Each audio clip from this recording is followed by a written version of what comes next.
All right, welcome to our attendees. I see you trickling in. Thank you for joining us on a Monday morning. At least it's Monday morning on the East Coast where I'm at. I'm Shamaila Chaudhry. I'm the president of the American Pakistan Foundation. It's a great pleasure for me to host this conversation today on the impact of climate change on women in Pakistan. It's something that we don't see connected very often. So I'm really eager to host this conversation. APF has a special interest in hosting this beyond just being related to Pakistan. We are a member of the UN Economic Social Council, ECOSOC, where we have consultative status. And this past month, the UN hosted the Commission on Women, and we are hosting our own informal conversation on women and climate change in the same spirit as the UN Commission on Women hosted similar conversations. So with that, I'm going to introduce our speaker and our moderator, and I'll turn it over to them. It's a great honor to host Sara Hayat, who's dialing in from Lahore, Pakistan. She's a lawyer and consultant that specializes in climate change law and policy. She's a leading expert and advisor on climate change to numerous governments, NGOs, and think tanks. And she specifically looked at the area of Sindh, Pakistan, and issues of women and climate change policy. And as I mentioned, this focus on women is especially important because we often see this subject get left out in conversations on environmental justice.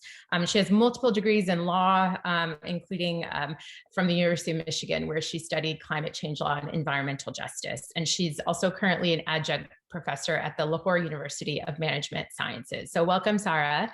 We'll be in good hands on this topic with your expertise. And it's also my great pleasure to introduce Neha Ansari, who is an APF Leadership Council member and a PhD candidate at the Fletcher School of Law and Diplomacy at Tufts University, and soon to be Dr. Neha Ansari, right? So we'll look forward to that. Next week, actually. Next week, yay. She's a lecturer and adjunct professor at the Elliott School of International Affairs at George Washington University. Her dissertation focuses on Pakistani public opinion in the tribal belt of Pakistan in relation to American drone strikes. She was also a Fulbright scholar, and she's originally from Karachi, Pakistan, where she worked for some time as a journalist. And she got her MA degree also from the Fletcher School at Tufts University, and did her undergraduate and another MA degree at the University of Karachi in Pakistan. So with that, I'm going to leave this group in their esteemed hands. And thank you again to all of the participants for attending. Over to you, Neha.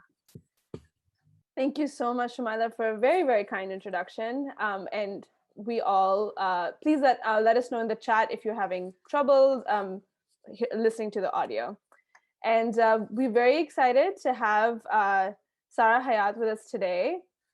And I really want to thank Shamaila and her team at the America Pakistan Foundation for organizing this event.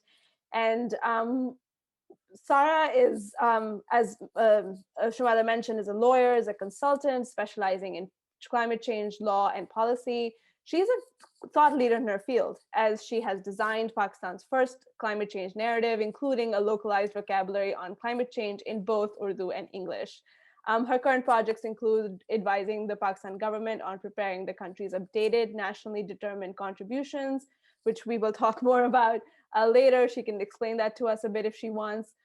Preparing a white paper with United States Institute of Peace on how US and Pakistan can collaborate on combating climate change. And she's also working on the implementation of adaptation measures in the coastal region of Sindh with the World Bank. So with all these, being so busy, we really appreciate that Sara is taking out the time to educate us, and we're very excited to learn from her. But more importantly, Sara has extended experience working on climate change induced displacement in the province in Sindh, and which is why I'm so eager to learn from her about this particular topic. I grew up in Karachi, and I remember taking many trips to nearby islands off of Karachi and learning about how the mangroves were in danger. Then later on, as a journalist, I was routinely in touch with the Pakistan Fisherfolk Forum, who actively tried to create awareness about climate change and how that was affecting communities across coastal areas of Sindh. But more importantly, Sara takes a very special interest in the impacts of climate change on women in Pakistan and brings their plight to the forefront through continued discourse. And I recently started listening to a lot about particularly climate justice when it comes to climate and gender justice, because, you know, being a young mother, I hear how much women, especially young mothers, have, you know, how are they impacted with the very, with the climate crisis at the moment. So the fact that we have Sara here who connects perfectly at this intersection, we can't wait to hear from her. So Sara, should we go straight into Q&A, or do you want to say something beforehand? Just say hi to all the attendees, and thank you and Shamaila for a very generous introduction. And I hope that this talk will be informative, and I look forward to learning from you, Neha, and many congratulations in advance for the PhD coming through. Wonderful achievement. I hope the attendees will ask questions, and if I know the answer, I hope I'll be able to give them. And I would love to keep it interactive, or however you wish to pursue this. Thank you. Yes, so I think we will just go back and forth with a few questions, and then in the end, we can take Q&A questions from the audience. And to all of you, please, it would be really helpful if you could please type your questions in the chat.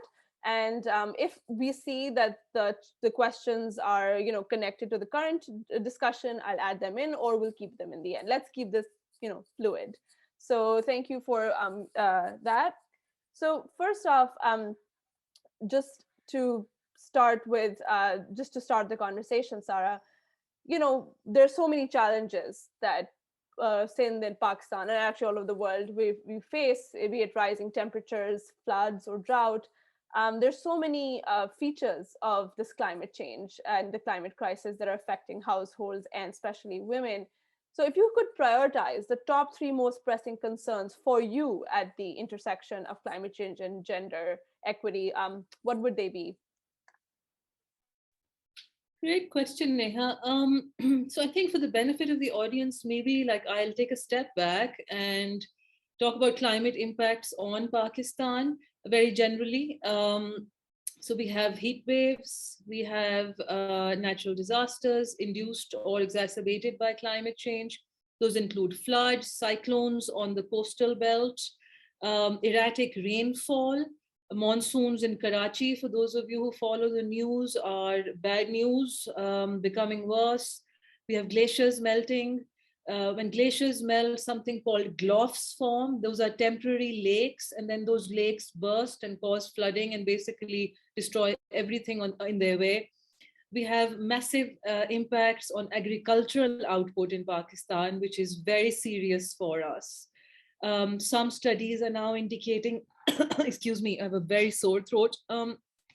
Some studies are now indicating that specific areas of Pakistan, mostly in the south of Punjab, Sindh, Balochistan, will become so hot in the coming years that people won't be able to work as laborers. So you can't work on the fields, you can't work, and people have limited skill sets in rural areas of Pakistan, even in smaller cities. Now that is devastating news for us, really, if it goes through like that. Pakistan has been the 5th most impacted country in the world by climate change. Currently, we're ranking at number 8 globally.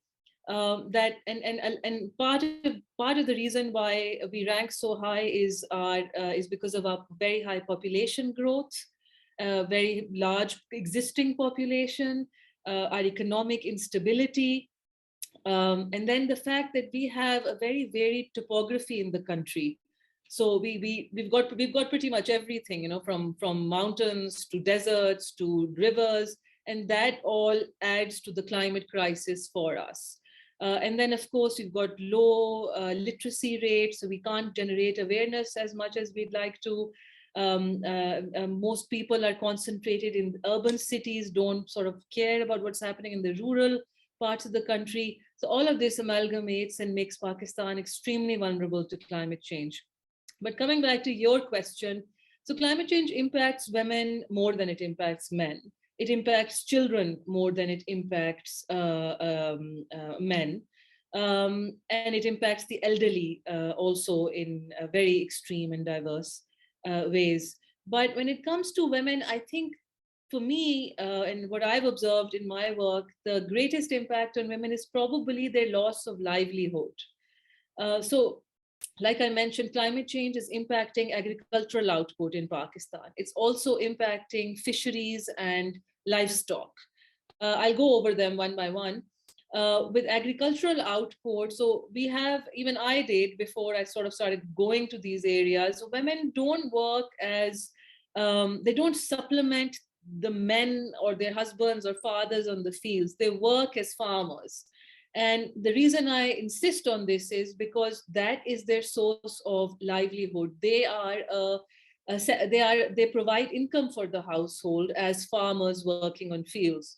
And when climate change impacts agriculture because it's too hot, so crops aren't growing, because the water table has become saline in the coastal belt, because there's been no rain, a natural disaster occurred, cyclone came, washed away everything in its path, women lose out on their source of livelihood. The same is true for fisheries. Now, in Balochistan and Sindh, especially, you see a lot of people, their primary source of livelihood is through fisheries. And what climate change does is, because of the change in water temperatures, fish have started moving inwards towards the sea, which means you don't find enough fish around the coastal area.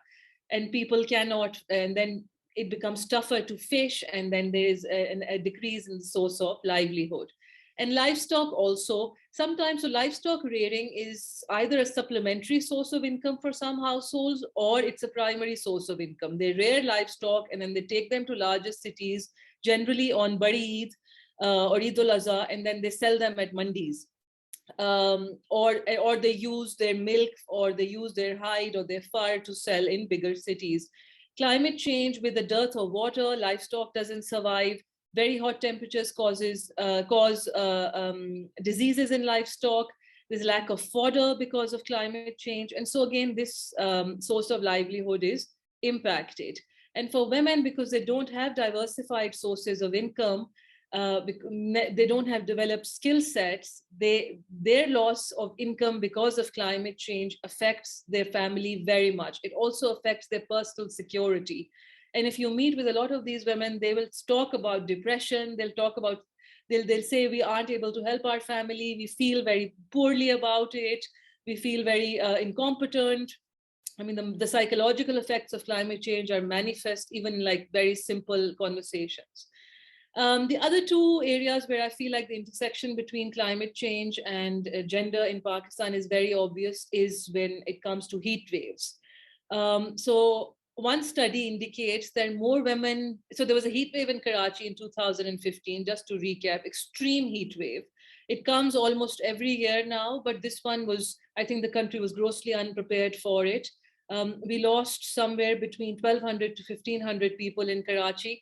Most of the deaths were women, according to one study. The reason for this is because cultural norms don't allow women to just sit outside, you know. When you have small homes, when you have tightly knit communities, when you have anywhere between 8 to 15 people living in small houses, in small rooms, the men or the boys can easily go outside. So they'll go outside, they'll get some sea breeze, they'll get some fresh air. And that's what happened in Karachi in the heat wave of 2015 also, whereas women ended up staying inside because of parda, because of conventional reasons. And that ended up causing more fatalities amongst females than in men.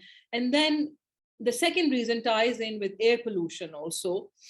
When a catastrophe strikes, culturally, women look after the family. They look after the children, they look after the husbands, they look after the in-laws, their parents, as traditions go in our part of the world. And this imposes extra burden on women. So for air, I work a lot with air pollution and smog also, smog, which is very prevalent in Punjab. And I meet so many women and they complain about it. You know, they talk about how their children are unwell because of air pollution.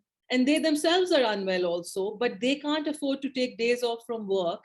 And then they also have to juggle unwell family members or a child who's having trouble breathing, whose asthma is kicked in. They have to curtail the child's movement. So it just sort of adds on a woman's burden. And I think those three areas will be pretty much the greatest where climate change and gender intersect for us traditionally in Pakistan. Thank you, Sara. That was a very comprehensive overview. Speaking of all the plight that you just mentioned, do you have a read on what the state of climate migration is? Do we have like a crisis impending when it comes to migration and displacement when it comes to climate change? We have a definite crisis. I don't think we can convince the center of that as yet. We have, so working in the climate domain, and I think a lot of professionals will say this in their specific areas also. The problem with Pakistan is we don't have enough grassroots level data. And so we rely a lot on international statistics or a development organization that's going to come in and sort of calculate, look, if this is happening at this level in Bangladesh and Pakistan has similar population, or this is happening in south of India, so it's happening in Pakistan also. But when it comes to climate migration, I worked on it for Oxfam International and in the area of Sindh, and I saw it firsthand. I met with families who had migrated. I met with people who said that they lost everything to cyclones and floods.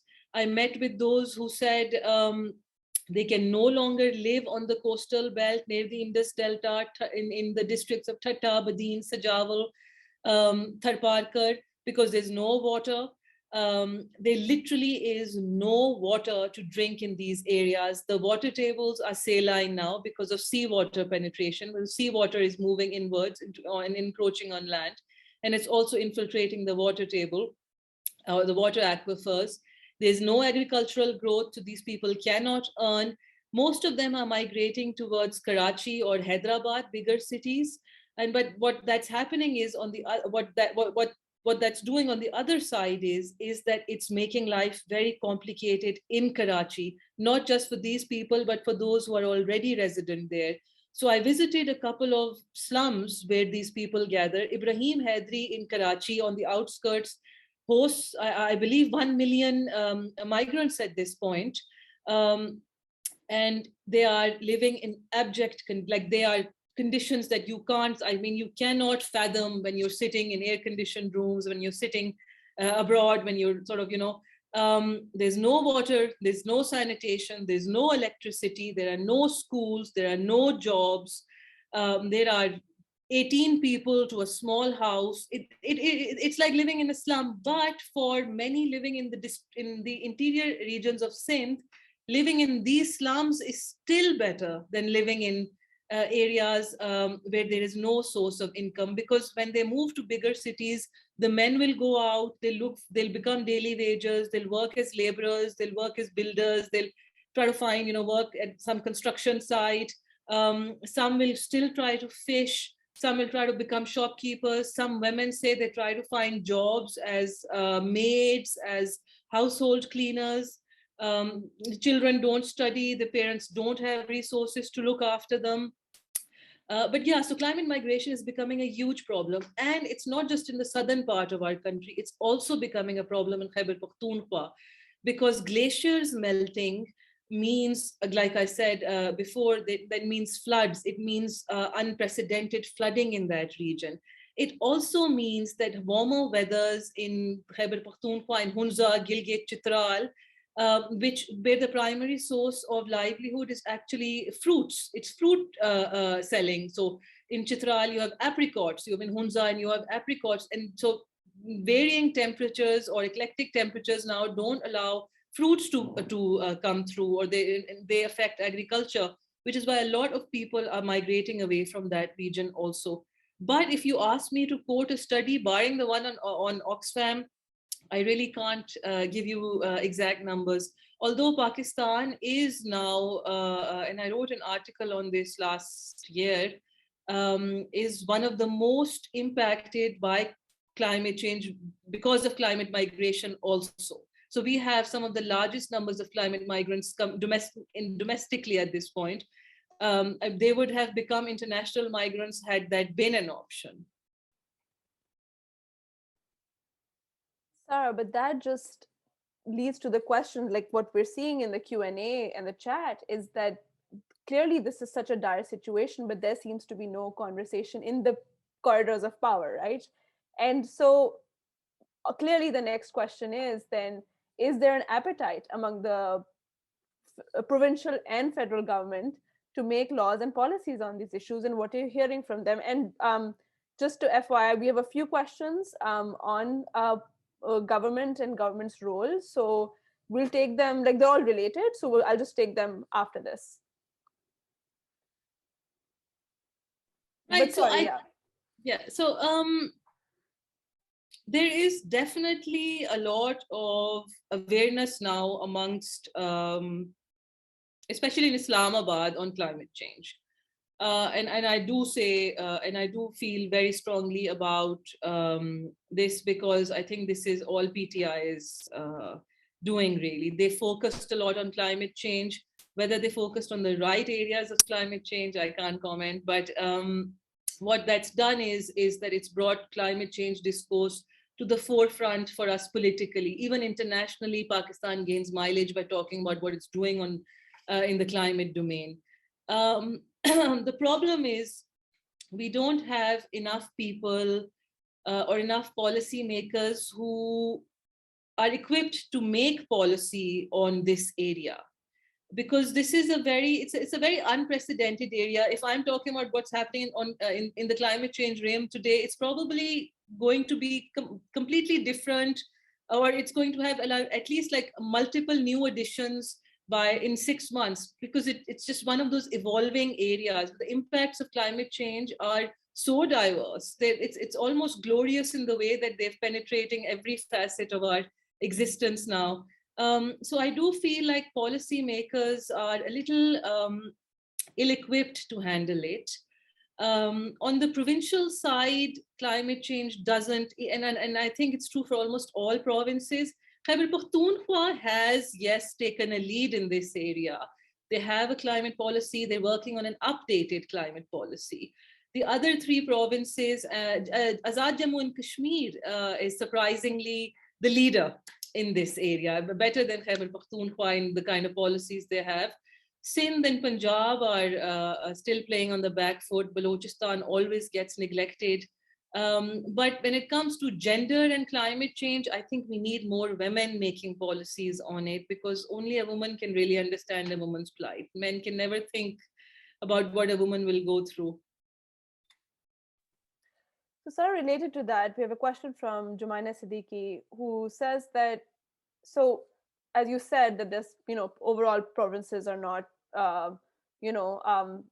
not as active, but KPK is.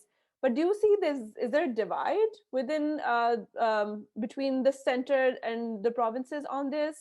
And which ones? I mean, to say yes, KPK is taking the lead on it, but why are the other provinces lagging behind? Great question, and hi, Joanna. So constitutionally, post the 18th Amendment, environment and climate became a provincial subject. So what that means is that each province pretty much has its own mandate to make its climate or environmental policies. And what the center does is it acts more as an intermediary, and it's supposed to. It's supposed to guide, it's supposed to act as an intermediary, and it's supposed to, and all our international climate dealings are supposed to be done at a federal level, not at a provincial level. But when it comes to provinces, I think there is, it's always, if you speak with people at a provincial level, the answer is almost invariably one of budget. It's one of, oh, we have so many other issues with the pandemic. There was always, everything was about the pandemic. And then it's economic. It's, oh, we're struggling with the population crisis. We're struggling with dengue this time. So there's always some other issue that comes through.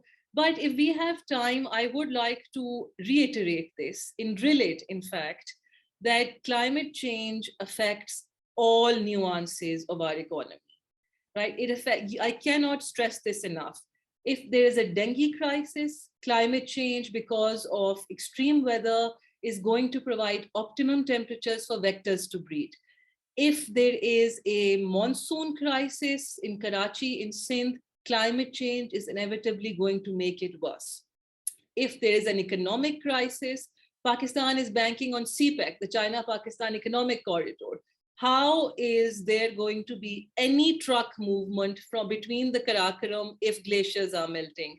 How are any goods going to come through the CPEC if there are going to be regular floods?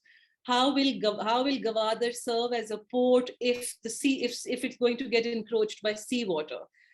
Anything you mention, health, mention the pandemic. All studies now indicate that climate change will exacerbate future pandemics. Because it's going to get hotter, it's going to get easier for viruses to spread further. So anything you name anything, and probably I can tell you that there's a connection with climate change. And that is what we need our policymakers and our politicians to believe. And for some reason, it's always a divide between the economy and climate change, and between health and climate change, between education and climate change, whereas it shouldn't be. It's all overlapping, it's all entwined, and all very closely connected. Right, this false choice we keep hearing over and over again of why we have poverty, we have education, health problems, those should come first, and then we'll deal with climate change. And you're absolutely right that you can actually deal with all of them if you deal with climate change.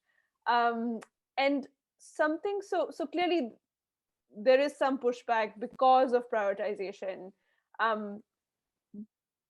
but at the same time, as Sara Kazmi points out, sure, like there's already not enough prioritization given to climate change.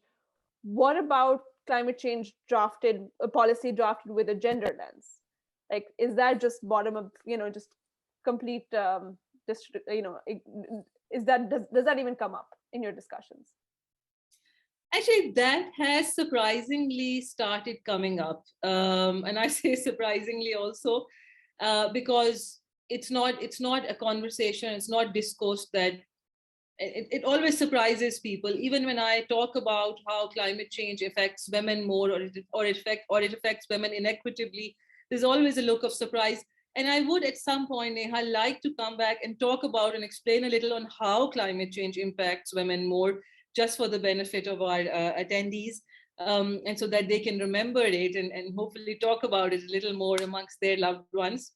But yeah, so I list down a couple of areas in which climate change and policy, or gender and climate change, have started intersecting.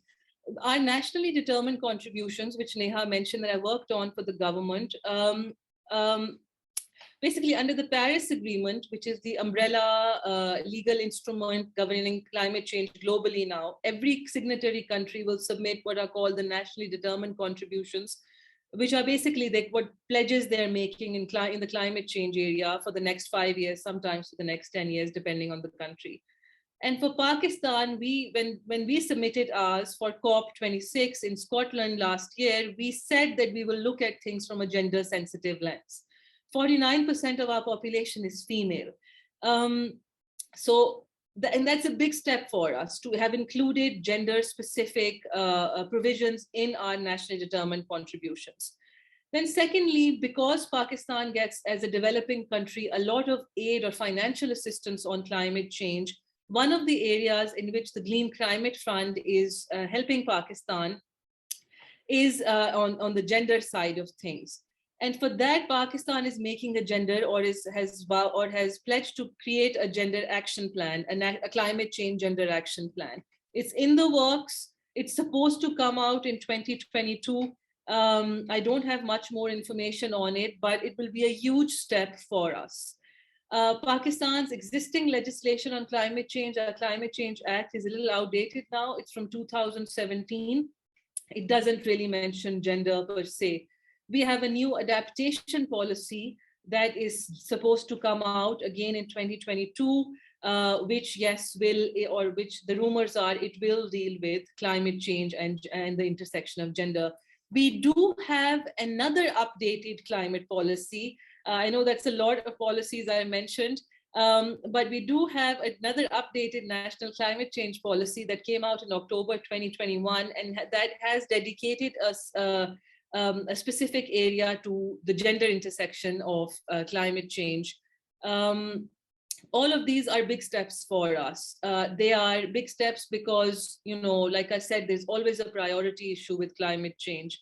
And whatever the reason behind Pakistan doing it, whether it is to appease the international community, whether it is to appease the UN, whether Pakistan has actually realized that we need women in the labor, we need women to come into our labor force and contribute to our GDP. But I mean, whatever the reason, I think like where credit is due, it should be given. And these are big steps for us. This is very welcoming, Sara. The fact that there seems to be coherent and comprehensive policy making on climate change and gender in the works. And this comes back to then Mark Wynn's question that surely there is policy in place. But what is your assessment of the likelihood of that it would be implemented at the national and political level? Well, fingers crossed, really. I think, I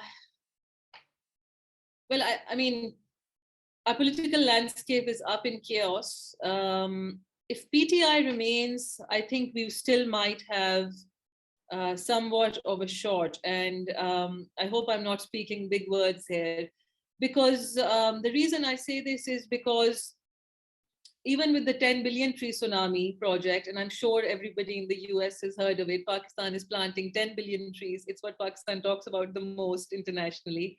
The idea has been to involve women and to give employment to women through it. So, and I think that it's just such a simple thing, but such an effective sort of way to generate livelihood for women who are losing it to climate change. So the idea is women will plant trees, they will take benefit from fruits, they will sell fruits, nuts. But in order for even something like the 10 billion tree tsunami to be successful, we need people to be aware of what the logic behind it is. There are reports coming in of trees being planted or saplings being planted, and then as soon as the ceremony is over, locals come in and they uproot them and then they sell the seeds or the saplings. So I think for the government, in order for any policy to be successful, or for the execution of any plan, any legislation also, I personally believe we don't need more laws, we don't need more policies, we just need these to be implemented. And in order for that to happen, we need to raise awareness. We need to raise awareness in the vernacular. We need to, and we need to start educating children. We need to really sort of go gung-ho on climate change education at public schools at a very sort of young level. Thank you, Sara. So let's go back to what you said about you wanted to give an overview of how climate change uniquely impacts women in Pakistan. So let's switch gears, not switch gears, but let's do that. Yes. So for climate change, the impacts on women are sort of rooted a little in tradition also. Like I said, when women look after their families, or traditionally or culturally look after families in this part of the world, and climate change, so when you go to rural areas, a lot of people don't have access to stoves run on natural gas or cylinders or whatever. So a lot of women I met with said that, you know, they can't find firewood to cook. So they can actually not even find shrubs anymore. So that means they can't prepare meals for their children. There's no running water in large tracts of our country. And water scarcity and water dearth is becoming a huge climate impact for Pakistan. For women, the idea is in rural areas that women in the family will go and get water or collect water from the nearest well or hand pump. Studies indicate, even one that I worked on, I saw firsthand actually, an average woman in many parts of Pakistan is walking about 2 kilometers daily. 2 kilometers daily to collect water. And they don't bring them in large troughs. They bring them in metal pans, pots that they carry on their heads. And they will trudge through heat, They will go, no matter what the weather, whether there's a storm, whether it's sort of blindingly hot, whether it's excruciatingly hot, whether it's nightfall and they need water. So women will, so the responsibility is on women. When they go to these wells, they generally have to wait ages for their turn because women from surrounding areas are also there. When interviewed, these women spoke of backaches, they spoke of headaches, they said they complained of hair loss.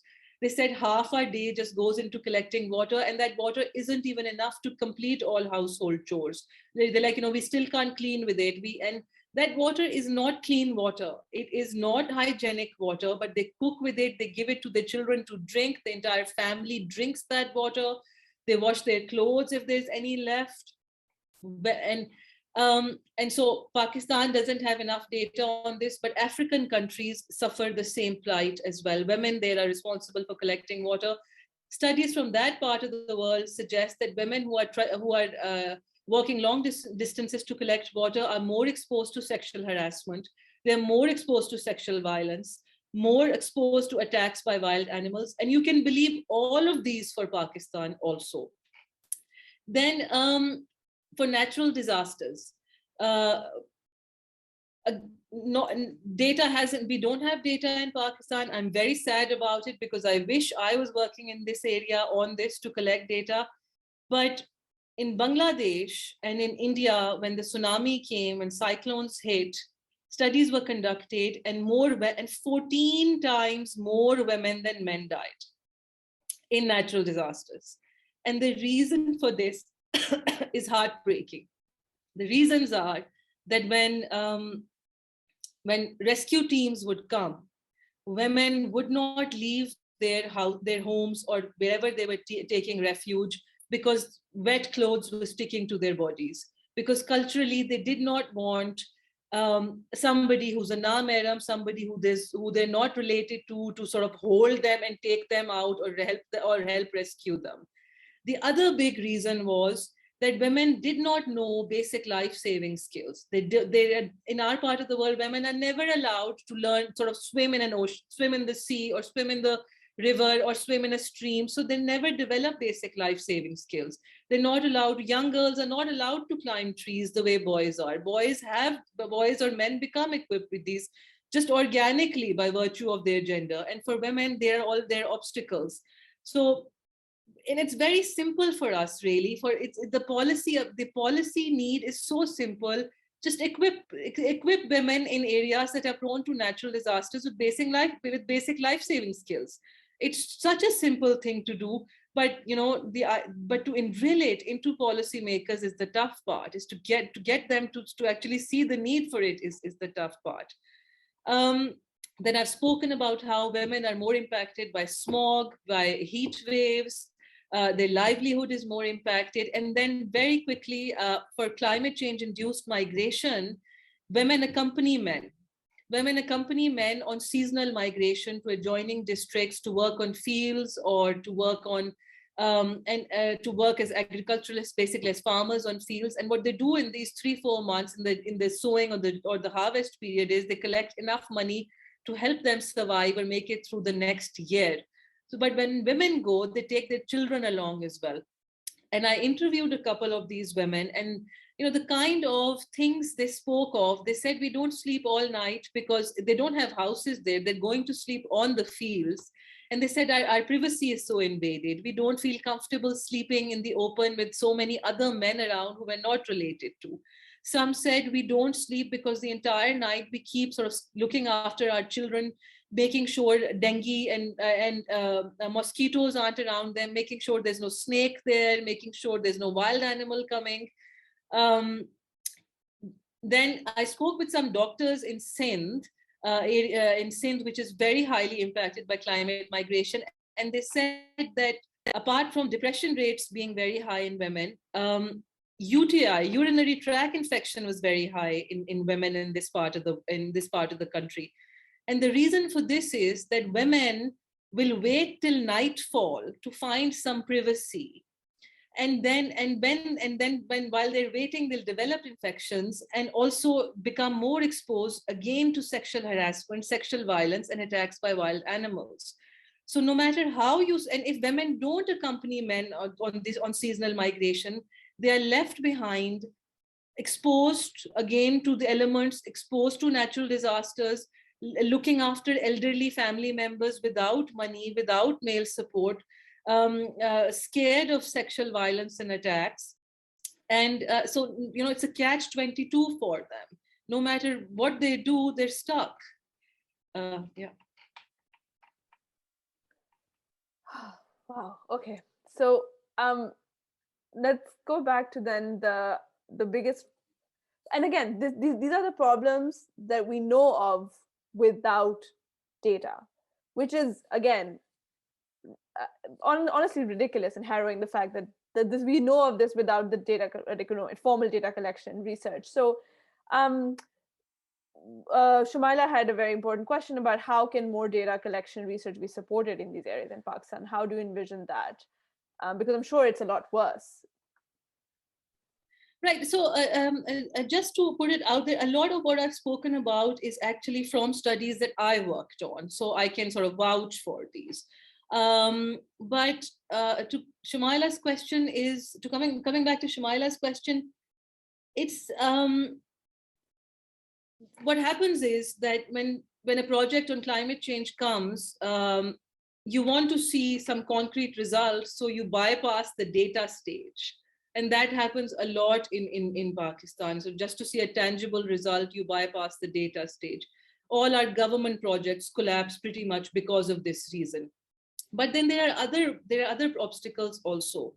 When I was collecting data on climate migration or on the impacts on women, men wouldn't let me talk to women.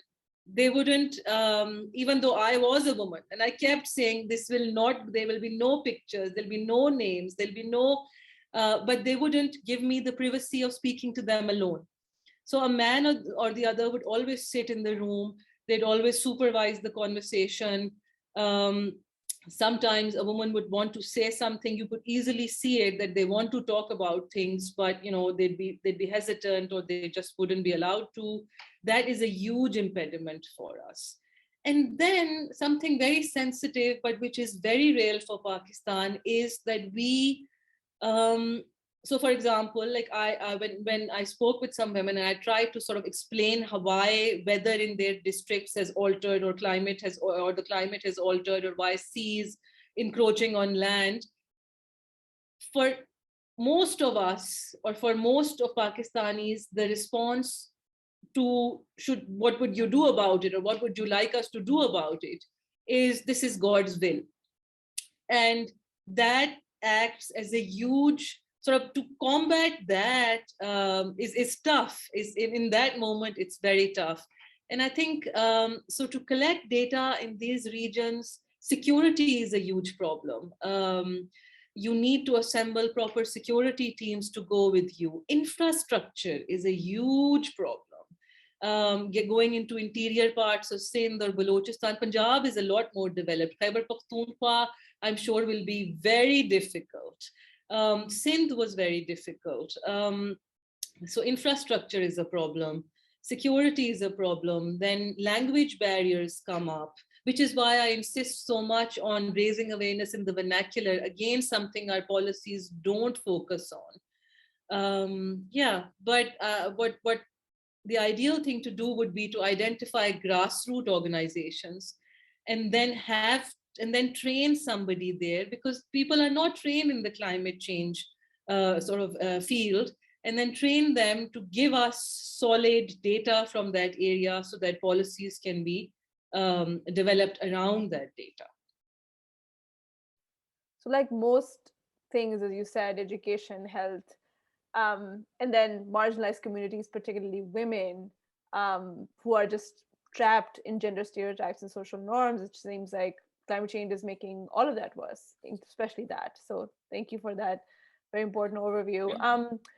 If you would like, we're actually quite interested in, because this is the American Pakistan Foundation, and you're working on US-Pakistan Climate Change Cooperation. Could you talk a little about that, and like what do you think are possible avenues for cooperation? So I think possible avenues for cooperation politically would depend. Are we talking about like at a more civilian level? You can hit both. You can hit both. But I mean, again, whatever you're comfortable with. We can start with civilian. Well, politically, I think a lot will develop on the relation. A lot will depend on the relationship between the countries, which at this point seems to be a little unstable. But one thing I think that can be encouraged very strongly is exchange programs for professionals also. Like when I was working on the nationally determined contributions, it was so difficult getting data from the provinces because our provincial departments were just not equipped. They were just not equipped to tell us what to do or how to handle or how to even read or sort of extract from the information they already had. And that made me think that if we can have exchange programs, if we can have training programs, whereby sort of professionals from maybe the US or other parts of the world come and train our otherwise very competent professionals, it would help us a lot. For Pakistan, there is a massive data problem. I cannot stress this enough. With better data, with better information, we can actually make our international pleas stronger, and then I feel students again, and the US already does a lot does a lot of exchange programs. I believe the US State Department is currently, the one in Pakistan is currently focusing on an exchange program for climate change and smog. Apart from that, at a political level, but Pakistan needs funding. There's no mincing of words there. So, and the US is in a position to help. It already does. It also has an obligation under the Paris Agreement to help the developing world. And at a civil society level, I think any professional here always sort of starts and ends with budget and financing, but to collect money and to have money pool into Pakistan blindly is not the answer at this point. The point is, or what's really needed is, like I said, we need 2-3 strong organizations, reliable, transparent, strong organizations dedicated to the cause. We need people who are trained in climate change, who know enough about climate change, even a certain area, because climate change is a vast field. And if I'm talking about the impacts on women, I really don't know much about impacts on agriculture. So, we need people trained in this, in more nuances of climate change. And then, yes, we definitely need finances to come in and and to see concrete sort of use made of those finances. And so at a civil society level, mitigation or controlling greenhouse gas emissions is a tough call. But what civil society action can do is it can help on the adaptation side. So adaptation for women would be very simple. Women who can no longer work as farmers because of climate change should be trained or should be trained in a different skill set. Something like sewing clothes, embroidery. They can be provided with sewing machines. They can be trained in marketing. They can be trained to sort of access, they can be given transportation or finances for transportation to access the market and sell whatever they're making. So on the adaptation side, I think civil society can really help. So coming back to finances, and clearly you laid out the possible avenues of cooperation between the governments of US and Pakistan. What about public-private partnerships? Do you see scope of that even within Pakistan? We have a huge and very successful startup culture in Pakistan. Do you see them being focused on that? I don't know if you can speak about private sector in the United States or other countries, but however you want to answer this question, but more about public-private partnership. Is that? I don't know enough about the United States, so I won't venture there. But public-private partnerships are actually being encouraged a lot in Pakistan. We've got a federal body that's come up, and we've got provincial bodies that are looking into it, government organizations. But the idea, what I can say is that I hope that they'll work in the right areas. That is what is needed very much. And then in line with our conversation, I hope women will be involved in these, because a lot of startups tend to be male centered, and then most of our government organizations have more men working in them than women. And so somewhat related question by Hussein Ali is asking, what about businesses, private businesses? Are they implementing sustainable business strategies? Are they aware of, is there awareness among the sector? Great question. So yes, the startups or businesses that are being run by the youth or by sort of like a younger age bracket is definitely looking at sustainability. They'll come up with something like bamboo straws, or they'll when they're marketing their business, they'll talk about minimum waste, or and I think that's a huge step. Really, it really is a big thing for us. I have interacted with a few industrialists who are talking about sustainability. They're talking about solar generated energy to power their plants. They are talking about water conservation. And yes, like some big industries like Engro, they are focusing on it. Unilever has recently decided that they're going to become more green. There's plastic waste conservation. So definitely steps are being taken.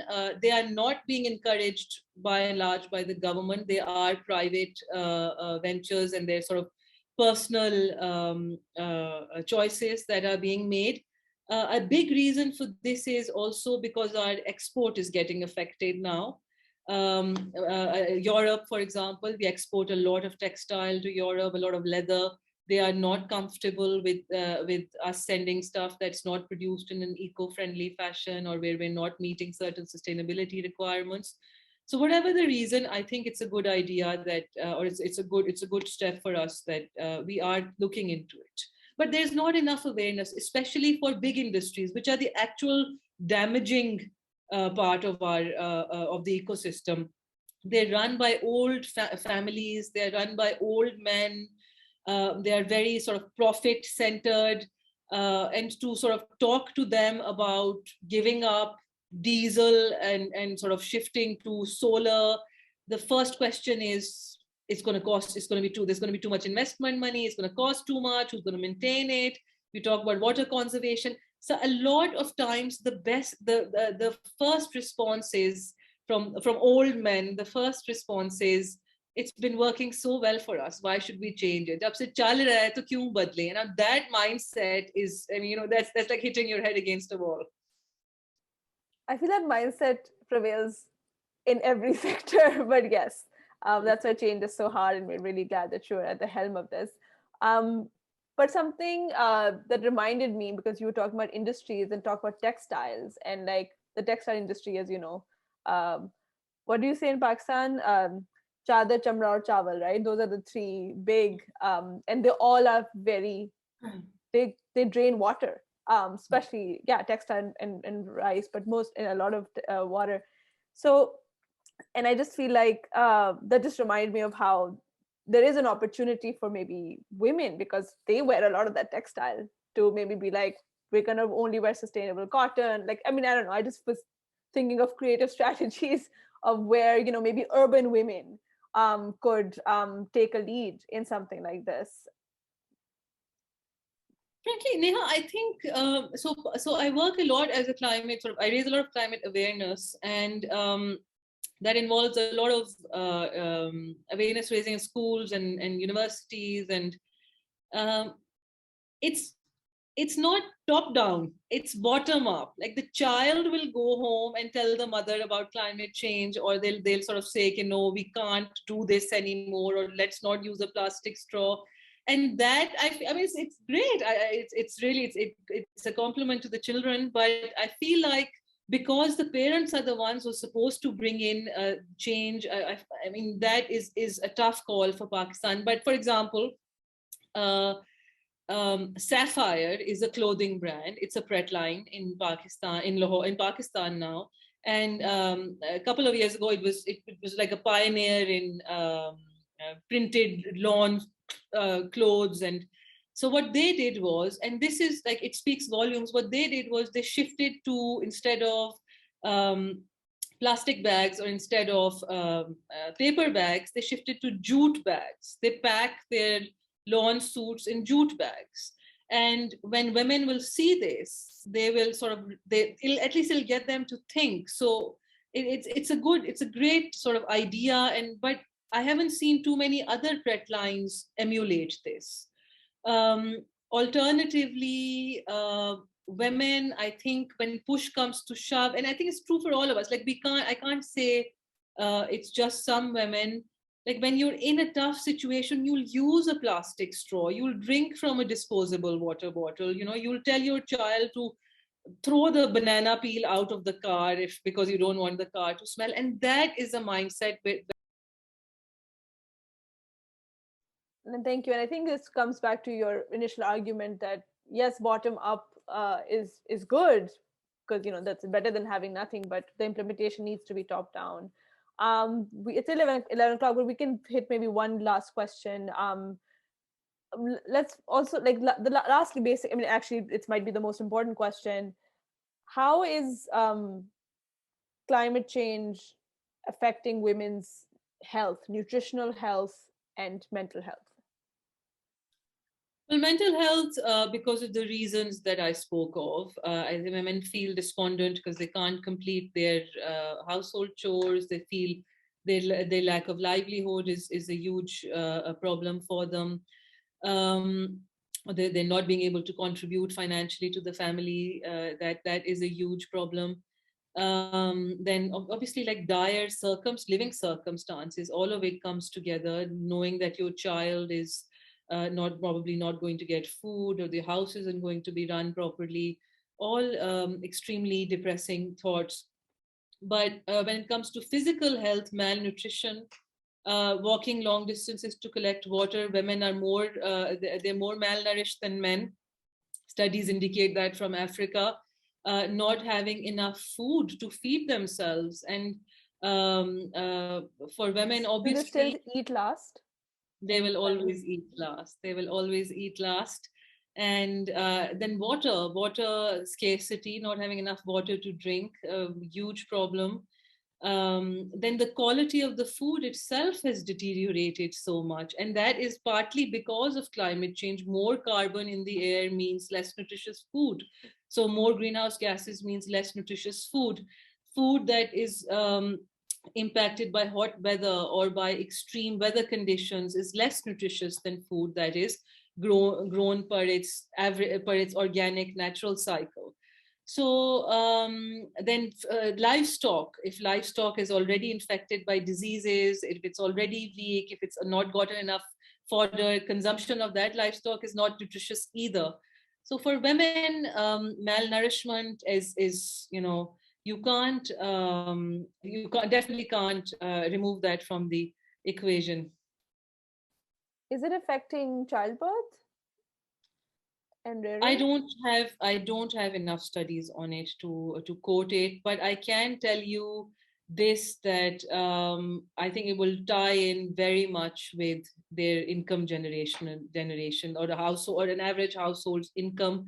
Because in the studies that I conducted, which were not related to childbirth or infant mortality, the women spoke about not having enough money anymore to access big cities and big hospitals, and about infrastructure getting destroyed because of cyclones and floods. And so they spoke about childbirth complications. They spoke about losing children, so infant mortality. They spoke about young children becoming infected with diarrhea and vector-borne diseases that's how they explained it. So I think the link is definitely there, indirect, but definitely there. And then malnourished women, of course, have trouble with pregnancy and trouble with delivery. And well, thank you so much, Sara. You have given a lot of us a lot to think about. If you have any closing remarks, please go ahead, and then we can talk to you for ages. But we are mindful of your time. No, I think this conversation is always very sort of depressing. It's always very sad. I get that a lot from. Forgive me. I think I'm definitely coming down with the flu. It's very depressing. And even when I'm talking about it, I feel like I'm putting a damper on the audience.